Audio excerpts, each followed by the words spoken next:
Sir, సమ్మెలపైన Jaganmohan Reddy తన mark అస్త్రాన్ని ప్రయోగించేందుకు సిద్ధమయ్యారని, మేము జీతాలు పెంచం, మీరేం చేస్తారో చేసుకోండి అంటూ కూడా ప్రభుత్వ యంత్రాంగానికి వార్నింగ్ ఇచ్చే దిశగా జగన్మోహన్ రెడ్డి అడుగులు వేయబోతున్నారంటూ కూడా ఒక వార్త బయటకు వచ్చింది. ఏంటి సార్, ఆ వార్తలో వాస్తవం ఉందా అంటే ఏం చెప్తారు? ఇప్పుడు మేము పెంచం జీతాలని చాలా క్లియర్గా చెప్పేశారు.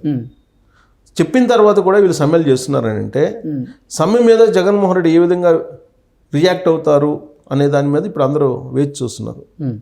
ఎందుకంటే గతంలో మాదిరిగా చంద్రబాబు నాయుడు లేదా జనార్దన్ రెడ్డో లేకపోతే కోట్ల విజయభాస్కర్ రెడ్డో లేకపోతే ఇతర సీఎంలు కిరణ్ కుమార్ రెడ్డో రోసీలాగా కాదు జగన్మోహన్ రెడ్డి. జగన్మోహన్ రెడ్డి గురించి ఉద్యోగుల సంఘాలకి ఉద్యోగ నేతలకు అందరూ కూడా తెలుసు. అయినప్పటికీ కూడా వీళ్ళు సమ్మెలు చేస్తున్నారని అంటే సమ్మె అనేది ఒక హక్కు, కార్మిక సంఘాల హక్కు అనేది ఒకటి ఉంది. కానీ సమ్మె అనే దాని మీద నరేంద్ర మోడీ ఏ విధంగా వ్యతిరేకంగా ఉంటారో జగన్మోహన్ రెడ్డి కూడా అదే విధంగా వ్యతిరేకంగా ఉంటారు సమ్మె అనేదానికి. యాక్చువల్గా చట్ట ప్రకారం సమ్మె అనేది హక్కు కార్మికులకి, కానీ హక్కు కింద పరిగణించడానికి లేదు అనేది ప్రధానమంత్రి నరేంద్ర మోడీ అనేక సందర్భాల్లో సమ్మెకు వ్యతిరేకంగా మాట్లాడారు ఆయన. సో అలాగే ఇప్పుడు జగన్మోహన్ రెడ్డి ఆంధ్రప్రదేశ్లో అలాంటి దృక్పథంతో ఉన్నారు. సో జగన్మోహన్ రెడ్డిని నరేంద్ర మోడీని వేరువేరుగా మనం చూడలేము. నరేంద్ర మోడీ ఏది చెప్తే జగన్మోహన్ రెడ్డి అది వింటారు. సో నరేంద్ర మోడీ ఏది ఆలోచిస్తే జగన్మోహన్ రెడ్డి అదే ఆలోచిస్తారు.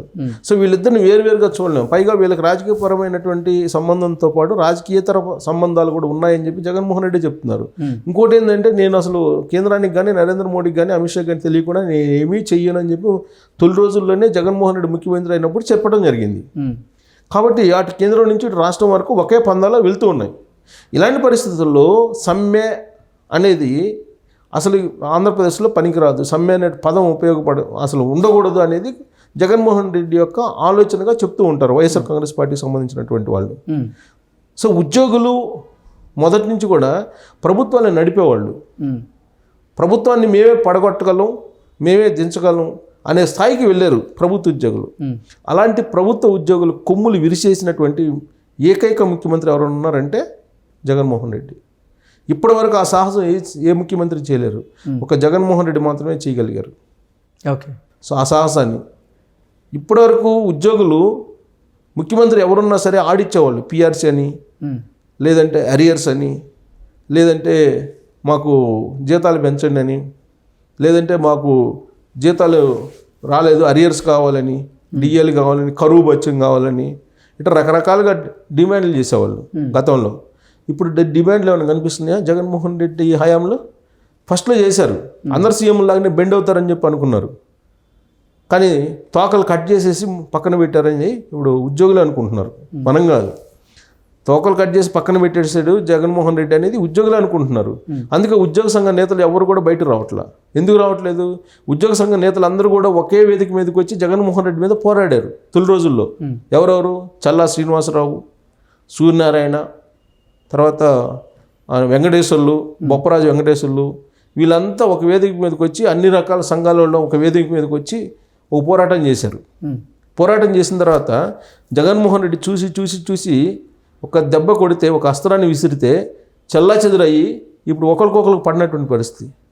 సూర్యనారాయణ మీద శ్రీనివాసరావు కంప్లైంట్, శ్రీనివాసరావు మీద సూర్యనారాయణ కంప్లైంట్, వీళ్ళిద్దరి మీద బొప్పరాజు వెంకటేశ్వర కంప్లైంట్. వాళ్ళకే పట్టడం ఇప్పుడు. సో వాళ్ళకి పడినప్పుడు ఇప్పుడు అసలు సమ్మెలాండి ఎక్కడి నుంచి వస్తాయి? రోడ్డు మీదకి వస్తారా? ఆందోళన చేస్తారా? ధర్నాలు చేస్తారా? వీళ్ళు ధర్నాలు చేసే పరిస్థితి ఉందా? That is Jaganmohan Reddy. మిగతా సీఎంలు ఇంతవరకు చరిత్రలో, ఆంధ్రప్రదేశ్ చరిత్రలో కొమ్ములు విరిచేసినటువంటి సీఎం ఎవరైనా ఉన్నారా ఉద్యోగుల కంటే? జగన్మోహన్ రెడ్డి. ఒకళ్ళ నుంచి రోడ్డు మీదకి వచ్చి ఇప్పుడు మాట్లాడమని చెప్పు, వాళ్ళని మాట్లాడే ధైర్యం ఉందా? ఇంతకుముందు అశోక్ బాబు అని ఒక ఆయన ఉండేవాళ్ళు ఉద్యోగ సంఘం, చంద్రబాబు నాయుడిని ఆడిచ్చేవాళ్ళు. చంద్రబాబు నాయుడు ముఖ్యమంత్రిగా ఉన్నప్పుడు అప్పుడు ఆయన యూనియన్ లీడరు, ఎన్జిఓ సంఘ నాయకుడు అశోక్ బాబు అని అతను చంద్రబాబు నాయుడు ప్రభుత్వాన్ని ఆడిచ్చాడు, గుర్రాన్ని ఆడిచ్చినట్టు ఆడిచ్చారు. ఆ అశోక్ బాబు సీన్ కట్ చేసి ఎమ్మెల్సీ ఇచ్చి నెత్తిని కూర్చోబెట్టుకున్నాడు చంద్రబాబు నాయుడు. ఇదే ఇప్పుడు సంఘాలు, అశోక్ బాబు వారసులుగా ఉన్నటువంటి సంఘాల నేతలు ఇప్పుడు ఎక్కడున్నారు? జగన్మోహన్ రెడ్డి అంటే అది. జగన్మోహన్ రెడ్డిని తక్కువ అంచనా వేశారు తొలి రోజుల్లో ప్రభుత్వ ఉద్యోగులు. సీన్ కట్ చేస్తే జగన్మోహన్ రెడ్డి అంటే ఏంటో తెలిసింది. చంద్రబాబు నాయుడు అధికారంలో ఉన్నప్పుడు హైదరాబాద్ నుంచి సేమ్ అంటే జగన్మోహన్ రెడ్డి అంటే ఏంటనేది ప్రభుత్వ యంత్రాంగానికి ఎలా తెలిసిందో రానున్న ఎన్నికల్లో ప్రభుత్వ యంత్రాంగం అంటే ఏంటో జగన్మోహన్ రెడ్డికి చూపిస్తాం అంటూ కూడా కొంతమంది ప్రభుత్వ యంత్రాంగానికి సంబంధించినటువంటి ముఖ్య నేతలు కూడా బయటకు వచ్చి చెప్తున్నారు. దాన్ని ఎలా చూడొచ్చు సార్? ఇది ఆల్రెడీ జగన్మోహన్ రెడ్డి కూడా చెప్పారు కదా, మీకు చేతయం చేసుకోండి, మీకు చేతయం చేసుకోండి. ఇవాళ టీచర్స్కి ఇవాళ ఫేస్ రికగ్నైజేషన్ పెడితే టీచర్స్ వ్యతిరేకిస్తున్నారు. టైం బొమ్మ అంటే తప్పేంటి? 10 గంటలకు రావాలి, నువ్వు 5 గంటల దాకా పని చేయాలి, నువ్వు ఎందుకు పని చేయవు? లక్షల జీతాలు ఎక్కడి నుంచి వస్తాయి తీసుకోవడానికి ప్రభుత్వ ఉద్యోగులకి? అందుకే జగన్మోహన్ రెడ్డి ఫేస్ రికగ్నైజేషన్ పెట్టాడు. తంబేయడానికి చంద్రబాబు నాయుడు ప్రయత్నం చేస్తే చంద్రబాబు నాయుడు మీద తిరగబడ్డారు ఈ ఉద్యోగులు. ఇదే ప్రభుత్వ ఉద్యోగులు బయోమెట్రిక్ ఉపయోగిస్తే చంద్రబాబు నాయుడు మీద రివర్స్ అయ్యారు. చంద్రబాబు నాయుడు రివర్స్ అయ్యి చంద్రబాబు నాయుడిని దింపేంత వరకు నిద్రపోవాలి. 2019లో దింపేశారు. సేమ్ ఇప్పుడు అదే ప్రయత్నం కూడా ఆ ప్రయత్నం చేస్తారని దానికి విరుగుడుగా జగన్మోహన్ రెడ్డి ఏం చేయాలో అది చేసేసారు. చంద్రబాబు నాయుడు చేయలేకపోయాడు. ఆ రోజు చంద్రబాబు నాయుడు మీద తిరగబడితే చంద్రబాబు నాయుడు బతలాడేటువంటి పరిస్థితి, కానీ జగన్మోహన్ రెడ్డి బతలాడ్డు. ఎక్కడ ఎవరిని కూర్చోబెట్టాలో అక్కడ కూర్చోబెట్టారు. ఇప్పుడు వాళ్ళలోనే బద్దలయ్యారు కదా, కులాల వారీగా మతాల వారీగా ప్రాంతాల వారీగా బద్దలయ్యారు కదా. ఇప్పుడు వాళ్ళందరూ ఒక తాటి మీదకి వస్తే కదా జగన్మోహన్ రెడ్డి అంత చూసేది. వాళ్ళందరూ అసలు ఒక తాటి మీదకి రాకుండా అస్త్రాన్ని ఎప్పుడో వేసేసారు, పాశుపత అస్త్రం లాగా ఎప్పుడో అస్త్రాన్ని విసిరేసారు. అసలు ఇప్పుడు వాళ్ళు ఒక తాటి మీదకి రమ్మే వచ్చే అవకాశం ఉందా? రమ్మని చెప్పు వాళ్ళని, అసలు వచ్చి చూడమని చెప్పు ఫస్ట్. తర్వాత జగన్మోహన్ రెడ్డి ఓడగొడతారా గెలిపిస్తారా తర్వాత సంగతి. ఈ ఉద్యోగ సంఘాలు టీచర్ సంఘాల నేతలని ఒక తాటి మీదకి వచ్చి మాట్లాడమని చెప్పే పరిస్థితి ఉంది ఇవాళ. ఒక తాటి మీదకి పరిస్థితి ఉందా? ఇప్పుడు సమ్మె చేస్తున్న అంగన్వాడీలో కూడా చీలికి వచ్చింది కదా. అంగన్వాడీలో కూడా చీలికి వచ్చేసింది. అంగన్వాడీలో చీలికి వచ్చింది. వాళ్ళు ఒక వర్గం ఇప్పుడు వైఎస్ఆర్ కాంగ్రెస్ పార్టీ వైపు ఉన్నారు అంగన్వాడీలు. అలాగే మున్సిపల్ కార్మికుల సంఘాలు 26,000 కనీస వేతనం అడుగుతున్నట్టు వాళ్ళల్లో కూడా చీలికి వచ్చింది. వాళ్ళల్లో కూడా క్రిస్టియన్స్ జగన్మోహన్ రెడ్డి సపోర్ట్ చేస్తున్నారు. ఆల్రెడీ ఇప్పుడు ఉన్నటువంటి వాలంటీర్లు సపోర్ట్ చేస్తున్నారు. అంగన్వాడీలు కొంతమంది వాలంటీర్లు ప్రత్యామ్నాయంగా డ్యూటీలు చేస్తున్నారు. రేపు మాపు అంగన్వాడీల మీద వేటేస్తారు, మున్సిపల్ ఉద్యోగుల మీద వేటేస్తారు, మళ్ళీ రిక్రూట్ చేసుకుంటారు. టెంపరీ అవుట్సోర్సింగ్ ఏముంది? ఎవరు కాంట్రాక్టరు, ఆ కాంట్రాక్టర్ పరిధిలో వస్తారు వీళ్ళు, ఇంకో కాంట్రాక్టర్కి అప్పచెప్తారు, ఏమవుతుంది? ఇదే చెప్తున్నారు వైఎస్ఆర్ కాంగ్రెస్ పార్టీ వాళ్ళు. సో జగన్మోహన్ రెడ్డి మిగతా సీఎంల మాదిరిగా కాదు. ఆయన వేసేటువంటి అస్త్రం సమ్మెల్ని మొత్తం ఫటాఫట్ చేస్తుంది, సమ్మెల్ని చిందరవందరు చేసేస్తుంది జగన్మోహన్ రెడ్డి వేసేటువంటి అస్త్రం. ఆల్రెడీ ఆయన అస్త్రం విసిరారు ప్రభుత్వ ఉద్యోగులు టీచర్ల మీద.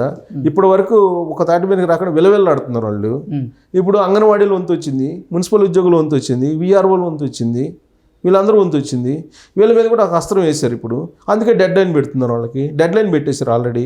ఈ డెడ్ లైన్ లోపల కనుక వాళ్ళు కనుక వచ్చి విధులకు హాజరవుతారా, లేదా హాజరు కాకపోతే ఉద్యోగాలు ఊడిపోతాయి. సింపుల్. వీళ్ళంతా పర్మనెంట్ ఏం కాదు కదా, ప్రైవేట్ ఉద్యోగస్తులు, మళ్ళీ రిక్రూట్ చేసుకుంటారు. వీళ్ళందరూ పోయి పడగొడతారా జగన్మోహన్ రెడ్డి రేపు అధికారం నుంచి? వీళ్ళందరూ ఒక ముందు వీళ్ళందరూ ఏకమైతే కదా, ఐక్యంగా ఉంటే కదా.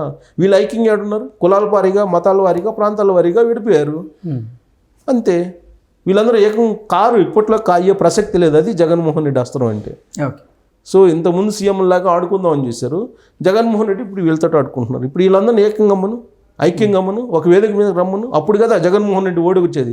అప్పుడంటే చంద్రబాబు నాయుడిని ఓడించారు. చంద్రబాబు నాయుడికి మరి ఆలోచన రాలేదు, లేకపోతే చేతకంతనం మనకు తెలియదు. అది రకరకాలుగా చెప్పుకుంటుంటారు. ఒక బొమ్మను ఆడించినట్టు ఆడారు చంద్రబాబు నాయుడిని ప్రభుత్వ ఉద్యోగులు, టీచర్లు.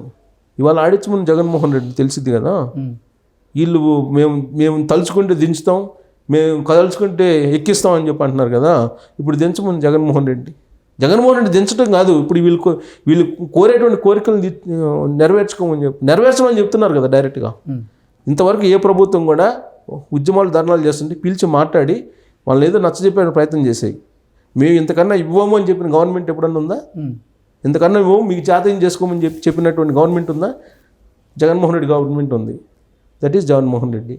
అందుకే జగన్మోహన్ రెడ్డి గురించి వైసీపీ నేతలు చెప్తుంటారు. కార్మికులు కూడా తెలుసుకోవాలి పైన ఎవరున్నారని, వాళ్ళని బట్టి నడుచుకోవాలి, లేదంటే ఉద్యోగాలు పోతాయి.